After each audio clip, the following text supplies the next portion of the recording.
Hello, I'm Dr. Sam, this is Dr. Sam's Health, and today I have a very special topic to discuss. You see, in the past several weeks I came across a number of videos where people would be debating about the nature of our nutrition. Specifically, they'll be talking about whether we are herbivores or carnivores or omnivores, but mostly they would stick to one or another end of the spectrum.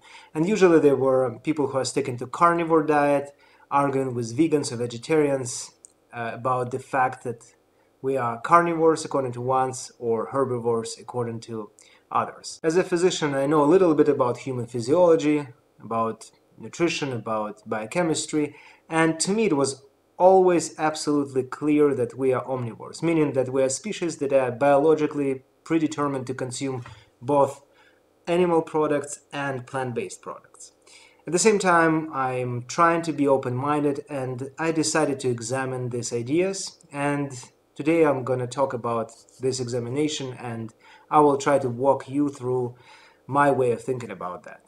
Before I begin, I would like to make a couple of disclaimers, very important ones in my opinion. First of all, I'm not an anthropologist, I'm not a historian, I'm not a zoologist. I simply do not have the wealth of knowledge about the human evolution and how we have developed as a species. So I simply will not be able to conduct a very deep scientific analysis of human nutrition throughout the centuries, millennia of our development, throughout the course of our evolution, but I'm truly open-minded about that, and I admit that I do have certain quite serious limitations.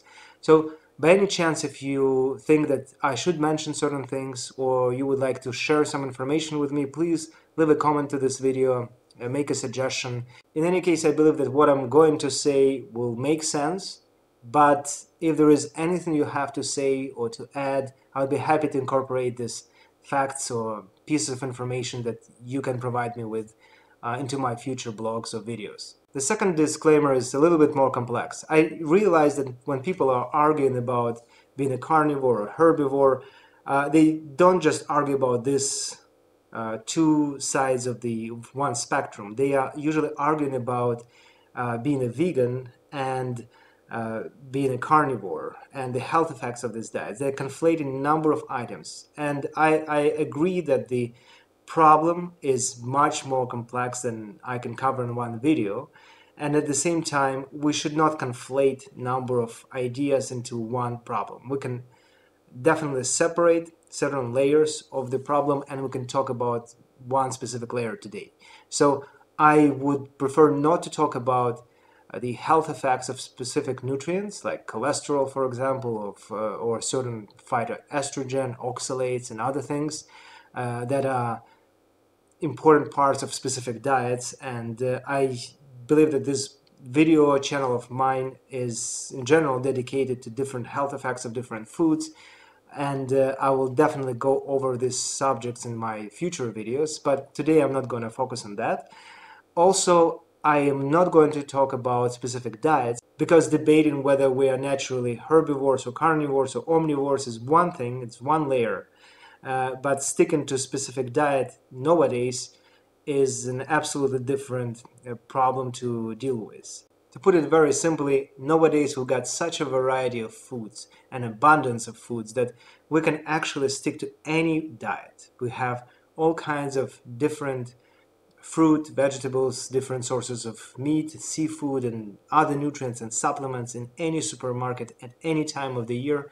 And whichever diet you choose, you can stick to it, in my opinion, without any major health issues. But today, I would like to talk about our origins, our natural nutritional patterns, and in order to do so, I would like to go back in history. It took us a very long time, and we're talking about hundreds of thousands of years, if not millions of years, to develop as a species. In my understanding, we have developed as tribal hunters-gatherers, and we have been such for hundreds of thousands of years, if not more.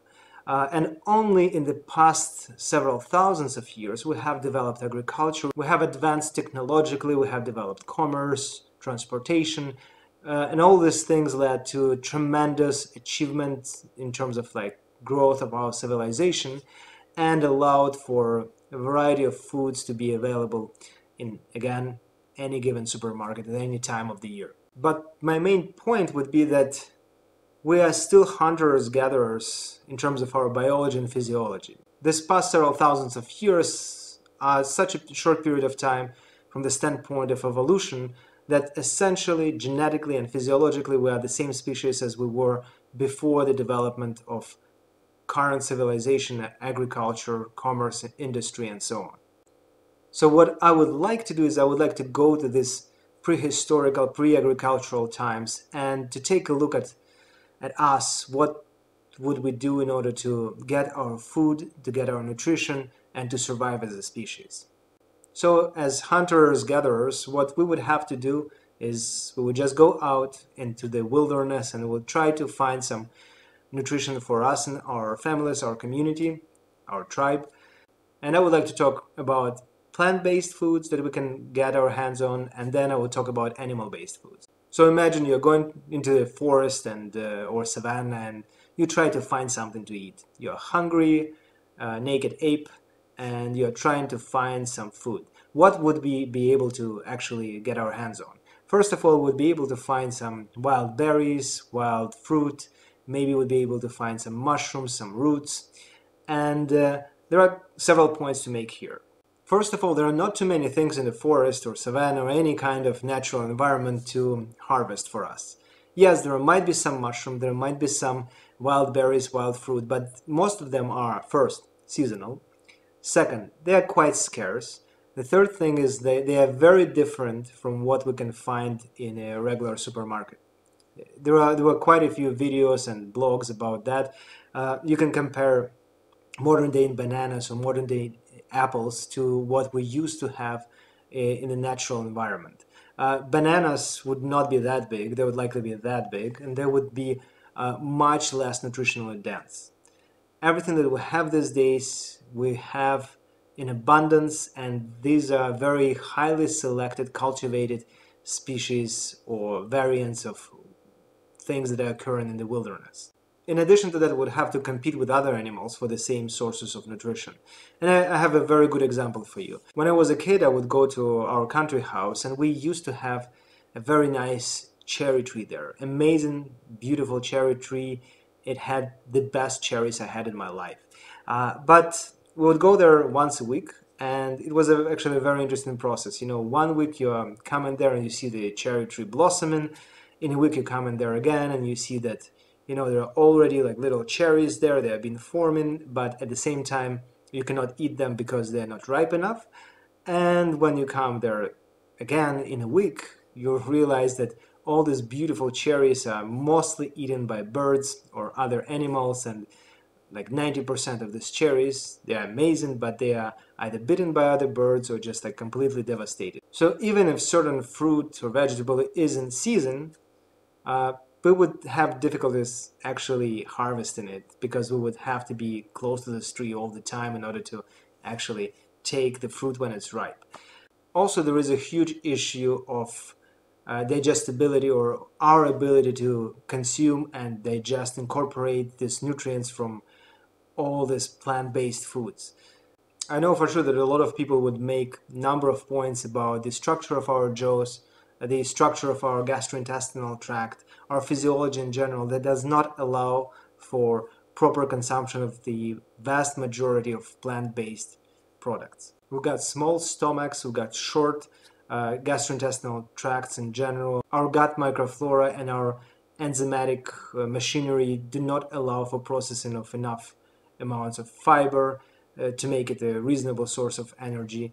Also, in addition to that, if you go to a forest and you find some mushrooms or berries, many of them might turn out to be simply poisonous. So it's quite problematic for us to rely solely on plant-based foods. In contrast to that, animal products are much more nutrient dense, and there are quite a few different sources of them. So what we can do as hunters-gatherers, even on our own, let alone as a tribe, we can catch some fish, we can eat some insects or worms, we can use some rocks to just hit some birds or rodents or small animals and consume them. Also, as a tribe, we can hunt down some bigger animals, we can build some traps. Also, we can get some beehives, we can get some eggs from bird nests. So there are quite a few sources of animal-based foods, and they are much more nutritionally dense, and they provide us with pretty good amount of nutrients and energy, and they are much more reliable, at least in my understanding.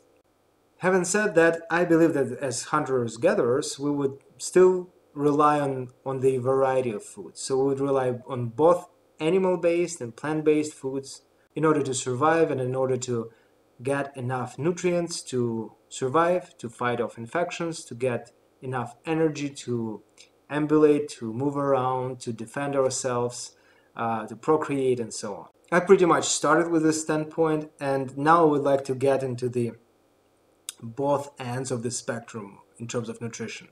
We'll talk about herbivores first, and then we'll talk about the idea of being carnivores. So now we can imagine the same forest, the same savanna, the same natural environment, and you can imagine us relying solely on plant-based nutrition. As I said before, all these plant-based products, they will be quite scarce, they will be seasonal, some of them will be poisonous, and most importantly, we won't be able to process the majority of them.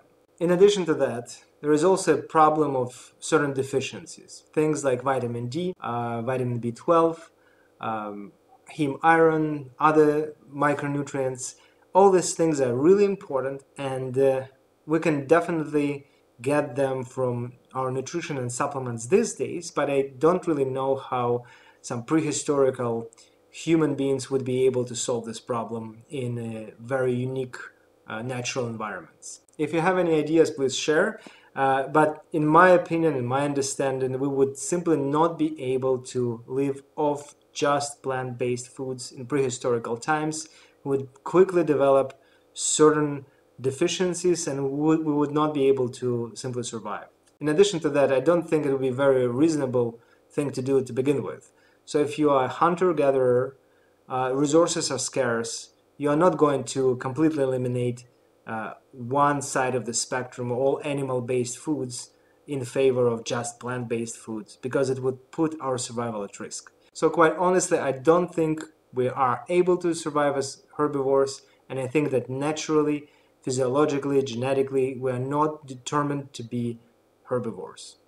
As a matter of fact, I don't know of any single tribe or society, prehistoric or pre-agricultural tribe or society, that would be able to survive exclusively on plant-based foods.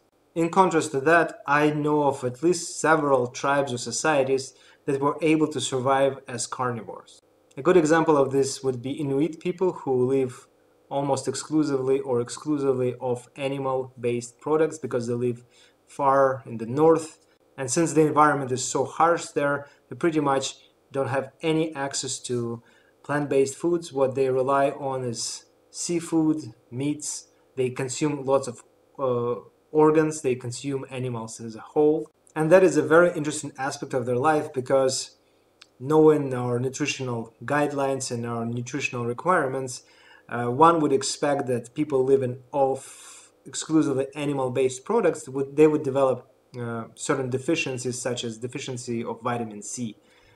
And to be honest, that was a huge conundrum for myself, but when I started researching it, I realized that certain meats and certain organs contain decent quantities of vitamin C, and if you consume raw organs, you can actually get enough vitamin C to survive.